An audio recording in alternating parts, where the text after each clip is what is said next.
wax na ci ndogal yi nga xam ne dinañ ko jël quand même pour dakkal li nga xam ne moom dañu gis ci réew mi. waaw xam nga sensibilité bi Ousmane Sonko di am ak président de la République gisoo ñoom ñaar ñëpp a génn ndaw. le président dafa génn dóor ci table bi sonné gis image yi il était foudroyé. mu joxe ay instructions yu wér. le président Ousmane Sonko jóg ak li mu ci dox. sensibilité yi mu ciy am bokkul ak sensibilité yi ci keneen mën a am parce que dañ ko dund ñun. lu mel nii bavure policière dañ ko dund.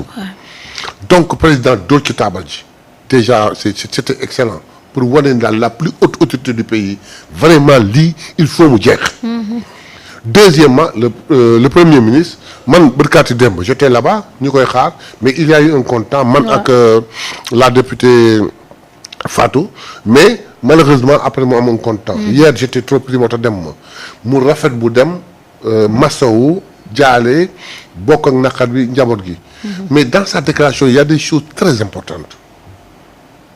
il dit que cette fois-ci daanu xam naka la demee lan la ku ko def bu laajee sanction ñu sanctionné.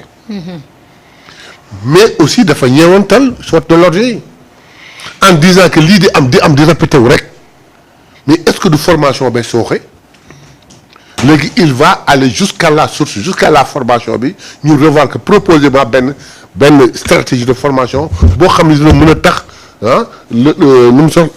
l'agent de sécurité le force de sécurité mën a xam responsabilité am. donc loolu la donc njëriñ boobu la am donc li tubaab di wax ak quelque chose malheureusement ñàkk nañ ci bakkan yàlla na leen yàlla yërëm jéggal leen xare leen àjjana mbokk yi yàlla na ko muñ ak jàmm mais permettre na léegi non seulement dañu enquêter xam lii nu mu demee bu jaree sanctionné mais daanu xam nii est-ce que légèreté au niveau de la formation ou non ñu insister pour que la force de sécurité soit très bien formée au point où yenn yi dootul amati. parce que rek imaginez force de sécurité jël un enfant def ko bouclier. wallaay image bu doy waar. mais rafetul on verra ça dans aucun pays du monde. aucun pays du monde c'est une erreur donc mais nag loolu nag taxul ñu bàyyi xel ni seen njariñ toog bi ñu toog fii di wax sax ñoom c'est parce que ñu ngi veiller sur nous bu ñu tëdd nelaw ñu ngi veiller sur nous il faut un excellent travail mais nag ab yi il faut ñu dindi ko jërëjëf. ça nous renvoie à notre première question. On parle de la police. On parle des forces de sécurité. On parle de la gendarmerie. Et pourtant, il n'y a que quelques qui l'ont fait. C'est comme ça qu'on a parlé à la justice. Il n'y a que certains qui le font. Donc, boo xoolee ni nga mën a waxee benn policier def ñu ni la police noonu la benn juge mën a defee ñu ni la justice. Donc, à quelque chose malheureux, bon, le premier ministre a dit allons jusque dans la formation pour détecter le problème. Ouais, afin que ñu éradiquer ko. incha allah. xam nga wax jooju Ousmane wax. moo tax souvent doyen ma leen di sàkkuwaat ngeen réactiver seen cellule de communication ak seen réseau de communication yi du parti parce que gis nga Ousmane day wax lu am solo mais la ñu absence su li ñuy amplifier communication ni ñu ko war a amplifier mooy tax ba souvent dañuy dem ba souvent on ne comprend pas xam nga Ousmane li mu bëgg a expliquer foofu. que tey le problème de la police il s'agit pas de changer un lieutenant et de mettre un kii xam nga lan la c'est un problème de comportement qu'il faut maintenant revoir c'est une question de formation et d'éducation boo xam ne da nga koy mettre en place def ko ba nit ñi nand ci ba mën a comprendre ñoom tey bu ñu amee sañ-sañi sol tenue fekk benn nit ñun dañ ko dafa def dara ñu am sañ-sañi ñëw monote ko romb te kenn du réagir sañ-sañ boobu dañoo war a xam lan moo leen ko procurer ak lan mooy seen place ci penc mi. xam nga Ousmane dafay développer toute une philosophie. ci acte bu taxaw.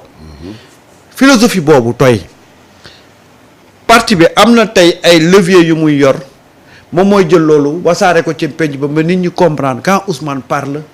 il parle exactement de quoi parce que dafay dem ci benn circonstance expliquer fa benn affaire mais gàtt war naa mën a am tey yéen ñi ko xam sa vision xam son projet yéen a koy approprier wu pour éclater ko de telle sorte que il devient ce qu'il dit devient accessible aux citoyens lambda. Samba. waaw wax naa ni Ousmane Sonko. pour nga xam waxam. waaw circonstance dafay am mu ñëw taxaw wax. mais pour nga dégg li mu wax doo yam ci circonstance bi da ngay projeté wu vers l'avenir. tout à fait. Ousmane waxam du wax mukk par émotion et dans une circonstance. dal la koy waxee wax ëmb circonstance mais projeté vers l'avenir. tant que mënoo lire noonu. il est difficile de comprendre les propos d'Ousmane Sonko. voilà. merci beaucoup li ma ci bëgg a teg rek mooy doyen damay delluwaat rek wax leen man li ma gëm. vous da ngeen ñëw ci pouvoir bi avec vos propres mécanismes de communication. gis naa ne mécanisme de communication yu ci bari ci yi ngeen yoroon tey dañoo nekk en dormant réveiller ces mécanismes de communication là. Samba je t'ai dit. waaw que ni may ma fekk fin juillet au plus tard le 15 août ah la nga gisoon ca parti bi di nga gis lu ko doublé. waaw Assane Samb nee na kër Babou Ngoné 8 mois ngi nii amuñu ndox. kër Babou Ngoné. waaw kër Babou Ngoné. Assane wax ñu kër Babou Ngoné fan la nekk. d'accord comme ça. doyen ancienne ministre des mines et géologie Sophie Gladima ni ki tey jii da doon jënoog haute cour de justice bi ci li nga xamante ni moom lañ koy toppee. ci dans le cadre de l'instruction toujours. waaye kopparu Covid 19 bi tey nag ñu bàyyi ko waaye def ko sous bracelet électronique. maanaam bàyyi ndëgëndiku boo xam ne dañ ko takkal lii la di bracelet bi. très bien. alhamdulilah man dama ciy kontaan dama ciy bégg. waaw du moment que rek. am na naataangoom boo xam ni même chose la am. absolument tey mu ñëw na xëy na la mu waxoon. ca njëlbeen ga te convaincre juge bi te nangul woon cautionné ba tax mu dem kaso tey wax na lu daal xel lu taxul ñu bàyyi ko waaye lu tax ñu takkal ko bracelet électronique bàyyi ko mu dellu këram ak jàmm. li ma koy souhaité mooy ni muy amélioré woo jóge ci un mandat de dépôt ñëw sous bracelet électronique il n'a qu'à aller préparer sa réplique avec ses avocats wut assez d'arguments au point où bu procès bi ñëwee mu étaler ko jàll et il en sort libre pour non-lieu. il en sort libre pour non-lieu. su fekkee mën na ko su fekkee mën na ko na profité ci bracelet bi su demee këram réunion ak ay avocats am préparer ay dossiers am ficelé leen dañ ma jiiñ lii luñ ko teg mu teg au point d'être libre comme je l'ai dit ci l'autre la Farba Ngom wax ko ci l'autre là magu Marième Faye Sall bi kii Sall Mansour Faye donc je dis la même chose sur elle. tout à fait parce que man na yéenu ma kenn prison may la mais suñu alal bi jaxasoo rek na leer rek laaj soxla. alors Marieta pour rek ñi may wax sànq communiqué Sendra bi naa leen ko tënkal ci olof. ma wax ne rek Sendra mu ngi artu groupe Futurs Médias nekkoon na jël bépp responsabilité am pour dakkal li nga xam ne moom la ñuy seetlu ci lii di émission boobu di jàkkaarloo. mais dafa mel na dafa wax ni. waaw am na benn yoon. am na ñaari yoon am na benn yoon. dafa def am gis nañu benn yoon. waaw mbir am ca TFM. nit toog fa kàddu yu jaaduwul yu jaarul yoon yu fa warul te jaar fa ñu jekk constaté waat joxe date bi waaj a ñëw defaat lu ëpp loolu ñu jox leen benn avertissement ñu gisaat bu yàggul rek waa ji ñëw jël gëti la ëpp loolu cette fois-ci nag ñu wax leen di leen bis bu amaatee ñu jël seen responsabilité. voilà léegi xam nga yow doyen da nga kaa joxe nii ci en tant que député man dama ko doon joxe en tant que journaliste. waaw journaliste bi on commence par la priorité. mais xam nga yow attendez xam nga yow Sénégalais nag journaliste xam nga vous avez une technique que vous seul comprenez vous avez une technique que tout le monde comprend. waaw non dama bëgg parce que yow donc xam nga man liberté bi ma am. waaw mën naa ko commentaire dama ko bëggee. waaw xam nga nag yow da nga am dañ la cadré. voilà léegi man sa fonction daf la cadré. voilà léegi moo tax man nangu cadre bi. waaw waxee ko doo xam ni. askan mi daf koy. mais man boo ma bàyyiwoon ni ma ko doon waxee doyen. waaw mooy gën a gaaw parce que. non damay bañ ne cadre bi sonal la quoi. déedéet du sori dama ne. parce que yow cette répétition boobu l'information est sacrée donc da nga naroon ñëw. non pourtant non dama ko waroon commencer ci li nga xam ne mooy li gën a am solo mooy que Sendra dafa artu. ok. Sophie Gladima lañ. GFM daf ne waa GFM bu ngeen jël seen responsabilité. waaw danaa dem ba arrêter émission bii di jàkkaarloo. àggu ba ci woon sax man c'était bien àgg nga ci. waaw parce que c'est la deuxième fois. muy am ma leen di artu. deuxième fois ma leen di artu njëkk naa leen artu mooy date bi nga wax sànq. jëlu leen ci benn matukaay. ngeen defaat ko bii passé bu yàggee nag danaa jël matukaay arrêté li nga xam ne moom mooy émission bi bu ngeen ci jëlu ay matukaay. donc loolu la CNRA wax léegi yow su fi laa dima li ci doyen wax rek ndeysaan. man je dis que c'est une dame très digne. ba li ko dalee ba tey kenn déggul ay avocat am dem ci presse bi. naan c'est une cabale politique.